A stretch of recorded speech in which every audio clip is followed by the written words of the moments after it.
I thank everyone who's here today. My first thanks come to all you guys who have always been so supportive and are a very important symbol of the trust and confidence in what we have been doing to try to transition the economy from pre-pandemic to post-pandemic, post-Ukraine economy.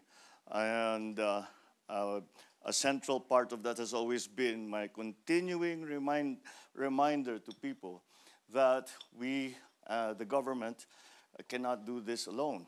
And the partnerships that that we will need, a strong partnership with the private sector. And your being here and in the past have been so supportive is a primary element and most important element for that to succeed.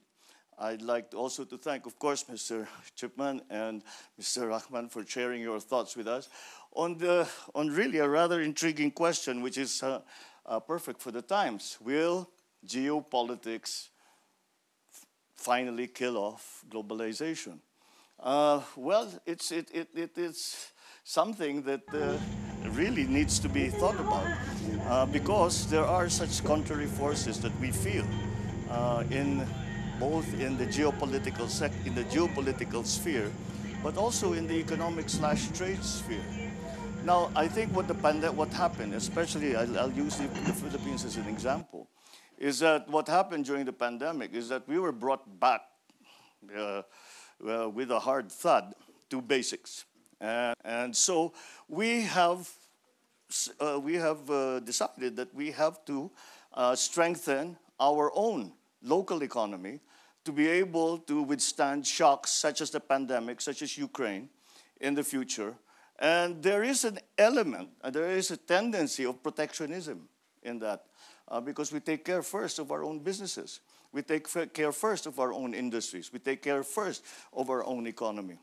But but there is the contrary force to that, is that the very clear understanding and assumption by everyone who thinks about these things, that trade is the key to wealth for any country. No country grew wealthy without a very strong trade relationship, not only with one or two other countries, but with the rest of the world.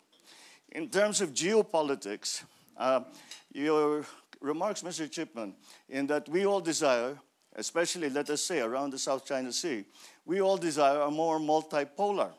However, the forces of us going back to that Cold War type of scenario where you have to choose one side or the other are strong. And when I speak to the other ASEAN, APEC members and the other leaders, and I ask them, and they ask me, do you feel it, that you must choose? And I say, yes, don't you? And unanimously, they say yes. So the multilateralism that ASEAN, what we call the ASEAN centrality, that has become a very important concept. I think we are determined as a group in ASEAN and in the Indo-Pacific, those around the Indo-Pacific, despite all of this conflict, we are determined to stay away from that. And simply because we are anchored in the idea that the future of the Indo-Pacific, the future of Asia-Pacific, for example, cannot be determined by anyone but the countries of the Asia-Pacific.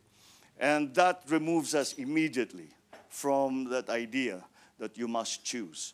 We choose our friends. We choose our neighbors. That's the choice that we have made. And so, although because of these crises, the pandemic, the Ukraine situation, because of these crises, there have been tendencies, as I said, towards nationalism, towards closing borders, towards protectionism. But I think that technology has taken us too far. We cannot go back. And both the global arena and in terms of politics, the geopolitics of it, and in terms of the economy, the global economy, it is now conceptually impossible to even think that we could have a non-global economy, that we will return to what we were 200 years ago, 100 years ago. That simply is not going to happen. And so although we have, I think, we've hit a very big bump on the road, several big bumps on the road, I think the tendency after a while, after things have settled, after countries such as the Philippines have put in place the elements of policy, the elements of legislation that are necessary to be able to adjust to what is the new coming economy.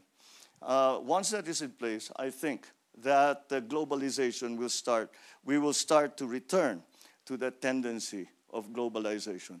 I really would love to discuss this further with you because it's a terribly interesting subject and it's critical to the future of our planning. So thank you very much again for those for sharing those thoughts with us. So thank you all very much for coming to this lunch. As I said, it's been a very productive one. And I look forward now to the formal opening of the forum so that we can go further into these subjects that are very, very important to all of us. Thank you very much. Good afternoon.